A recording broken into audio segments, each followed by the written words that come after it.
पहला प्रश्न है, राष्ट्रीय डाक कर्मचारी दिवस कब मनाया गया है? तो साथियों यह मनाया गया है 1 जुलाई को। देखो साथियों, राष्ट्रीय डाक कर्मचारी दिवस 1 जुलाई को मनाया गया। 1 जुलाई को और भी 2 महत्वपूर्ण दिवस मनाए गए हैं। एक आपका है चार्टर्ड अकाउंटेंट डे मनाया गया 1 जुलाई को। देखो, institute of chartered accountants of India की स्थापना हुई थी 1 जुलाई 1949 को, और इसके संस्थापक कौन थे? तो गोपाल दास पी कपारिया इसके संस्थापक थे। और इसका हेडक्वार्टर कहाँ है? Institute of chartered accountant of India का, तो इसका हेडक्वार्टर है नई दिल्ली में। अब साथियों अगला पॉइंट हमारा है कि राष्ट्रीय चिकित्सक दिवस कब मनाया गया है? नेशनल डॉक्टर डे कब मनाया गया है? तो ये मनाया गया है 1 जुलाई को। साथियों पश्चिम बंगाल के दूसरे मुख्यमंत्री थे डॉक्टर विधान चंद्र राय, और इन्हीं की जयंती पर यह दिवस प्रत्येक वर्ष 1 जुलाई को मनाया जाता है। देखो, चिकित्सक, शिक्षाविद, स्वतंत्रता सेनानी और राजनीतिज्ञ थे कौन? डॉक्टर विधान चंद्र राय, और ये पश्चिम बंगाल के दूसरे मुख्यमंत्री साथियों थे। इन्हीं की जयंती पर मनाया जाता है राष्ट्रीय चिकित्सक दिवस 1 जुलाई को। अब अगला प्रश्न आपका है, भारत का सबसे बड़ा नेचुरल आर्क किस राज्य में खोजा गया है? तो भारत का सबसे बड़ा नेचुरल आर्क जो साथियों है ये ओडिशा में खोजा गया है। कहाँ खोजा गया है? ओडिशा में। साथियों दिख रहा होगा आपको, यही है भारत का सबसे बड़ा नेचुरल आर्क, और ये कहाँ खोजा गया है? तो ओडिशा में खोजा गया है। अब साथियों ये खोजा गया है जीएसआई के द्वारा, अर्थात जूलॉजिकल सर्वे ऑफ इंडिया के द्वारा, जिसका हेडक्वार्टर है कोलकाता में। और साथियों जूलॉजिकल सर्वे ऑफ इंडिया की स्थापना कब हुई? तो 4 मार्च 1851 को इसकी स्थापना हुई थी साथियों। अब ओडिशा में खोजा गया है, तो ओडिशा के गवर्नर कौन है? तो साथियों ओडिशा के गवर्नर है गणेशी लाल, और यहाँ की राजधानी क्या है? भुवनेश्वर है, और यहाँ के मुख्यमंत्री है नवीन पटनायक। ओडिशा में राज्यसभा 10 है और लोकसभा कितना है? तो 21 है साथियों। देखो, गंजम जिला भारत का इकलौता जिला है जो बाल विवाह मुक्त घोषित हुआ है, और ये कहां पर है? तो ओडिशा में साथियों है। ओडिशा में बैंक ऑफ महाराष्ट्र ने प्रोजेक्ट बैंक सखी लॉन्च किया। ओडिशा में बाली यात्रा, नुआखाई महोत्सव, चंदन यात्रा और रज महोत्सव मनाया जाता है। देखो, भगवान बिरसा मुंडा स्टेडियम ये दुनिया का सबसे बड़ा हॉकी स्टेडियम है, और ये ओडिशा के राउरकेला में स्थित है। अगर आपसे पूछे कि दुनिया का सबसे बड़ा क्रिकेट स्टेडियम कौन सा है, तो नरेंद्र मोदी स्टेडियम है जो अहमदाबाद में है। चिल्का अभ्यारण्य, सिंपलीपाल अभ्यारण्य, गहिरमठ वन्यजीव अभ्यारण्य, भितरी कनिका राष्ट्रीय उद्यान और बैसीपल्ली वन्यजीव अभ्यारण्य किस राज्य में है? तो ओडिशा में है साथियों। देखो, बद्रमा वन्यजीव अभ्यारण्य, नंदकानन वन्यजीव अभ्यारण्य, सप्तकोशिया बाघ रिजर्व और करलापट वन्यजीव अभ्यारण्य ये भी ओडिशा में है साथी। अब अगला प्रश्न आपका है, गॉर्नेट डॉलनर किस कंपनी के नए सीईओ के रूप में नियुक्त हुए हैं साथियों? तो गॉर्नेट डॉलनर जो साथियों है ये ऑडी के नए सीईओ बने हैं, और साथियों प्रबंधक बोर्ड के अध्यक्ष के रूप में मार्कस डेस्यूमैन की जगह ये लेंगे साथियों। किसी जगह लेंगे? तो मार्कस डेस्यूमैन की जगह यह लेंगे साथियों। अब साथियों अगला प्रश्न आपका है, साथियों देखो ऑडी ये कंपनी है कहाँ की?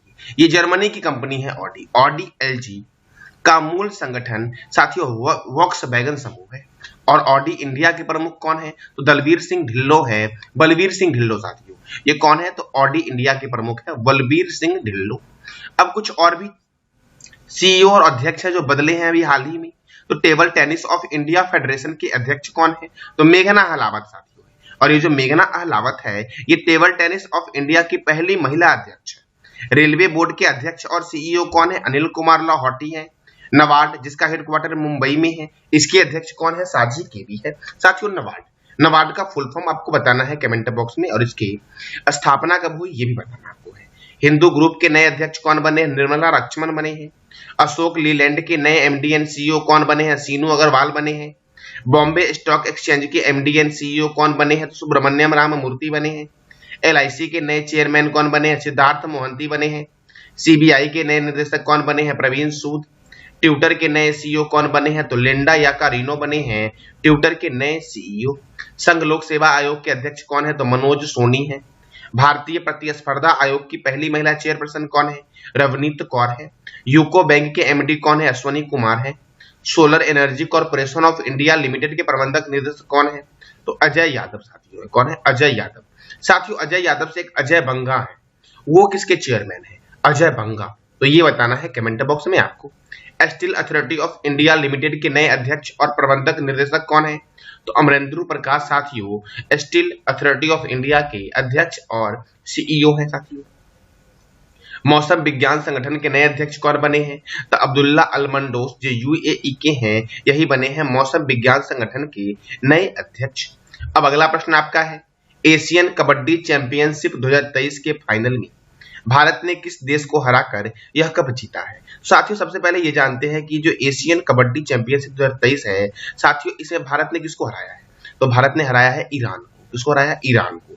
साथियों जापान की राजधानी क्या है? टोक्यो। चीन की राजधानी क्या है? बीजिंग। और पाकिस्तान की राजधानी क्या है? इस्लामाबाद। साथियों धर्म गार्जियन सैन्याभ्यास जो होता है ये भारत और जापान के बीच होता है, और हैंड इन हैंड सैन्याभ्यास जो होता है ये भारत और चीन के बीच होता है। आपको बताना है कमेंट बॉक्स में कि भारत और पाकिस्तान के बीच जो बॉर्डर लाइन है उसका नाम क्या है। अब ईरान साथियों इसमें उपविजेता था, तो ईरान की राजधानी क्या है? तेहरान। ईरान के प्रेसिडेंट कौन है? इब्राहिम रईसी। ईरान की करेंसी क्या है? ईरानी रियाल। और साथियों ये जो आपको एशियन कबड्डी चैंपियनशिप था इसका आयोजन हुआ है कोरिया गणराज्य के बुसान शहर में। कहाँ हुआ है? तो कोरिया गणराज्य के बुसान शहर में इसका आयोजन हुआ है साथियों।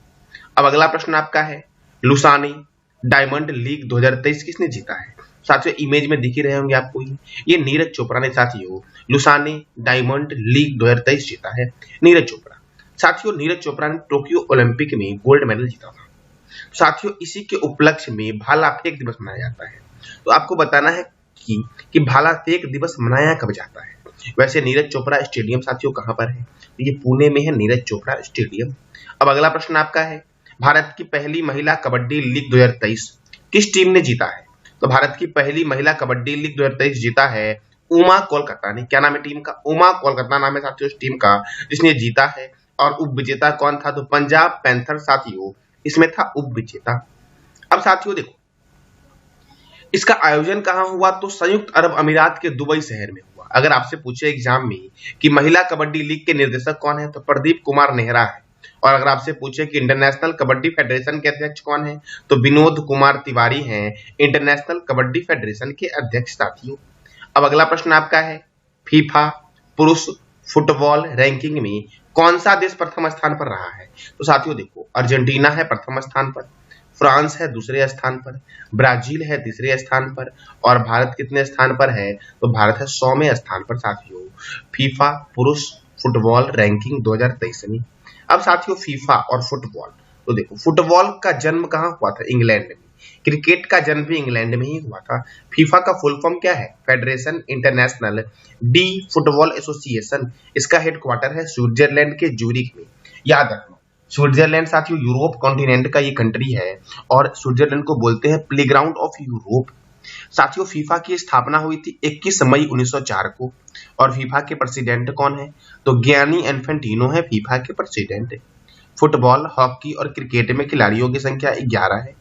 रग्बी फुटबॉल में 15, बेसबॉल खो खो में 9, जिम्नास्टिक में 8, वॉलीबॉल में 6, बास्केटबॉल में 5। पोलो में कितने खिलाड़ी होते हैं? तो पोलो में 4 खिलाड़ी होते हैं।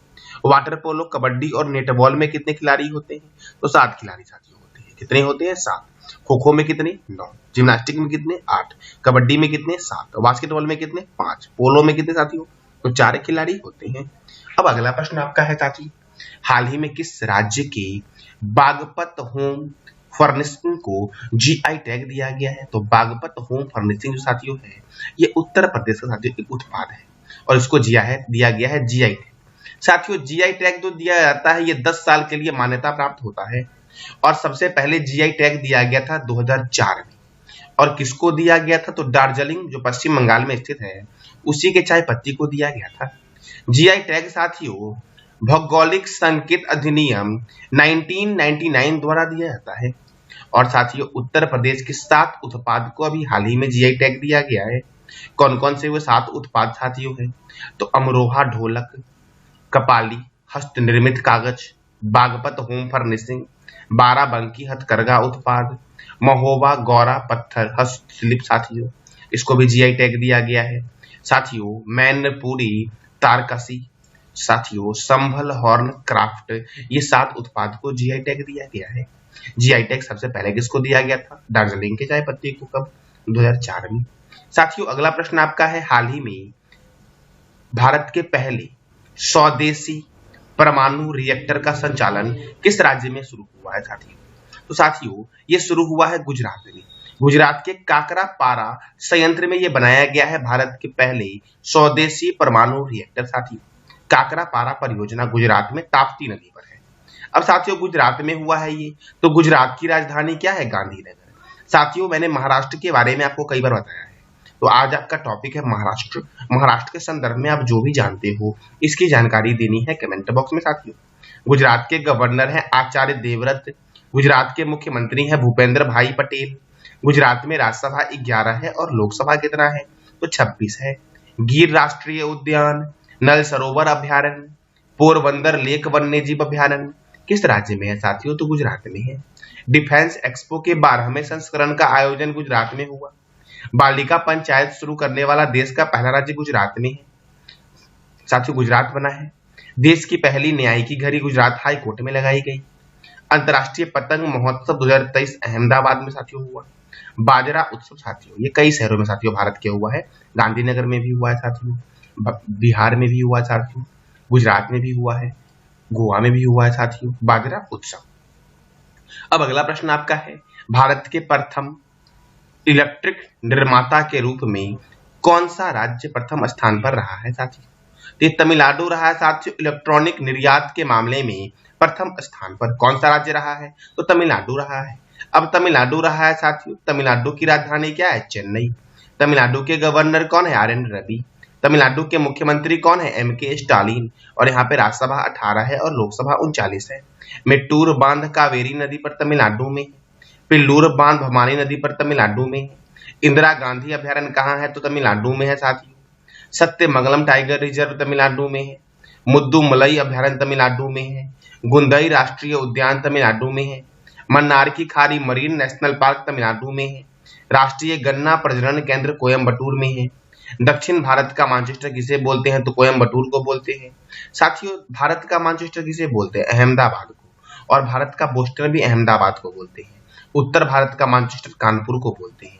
इंदिरा गांधी परमाणु अनुसंधान केंद्र कलपक्कम में है और इसकी स्थापना हुई थी 1971 में। साथियों थेप्पाकुड हाथी शिविर ये नीलगिरी में मुद्दुमलई राष्ट्रीय उद्यान के अंदर स्थित है। तमिलनाडु के कुंभम अंगूर को जीआई टैग दिया गया है। जीआई टैग साथियों जियोग्राफिकल आइडेंटिफिकेशन अर्थात भौगोलिक संकेत। तो साथियों कल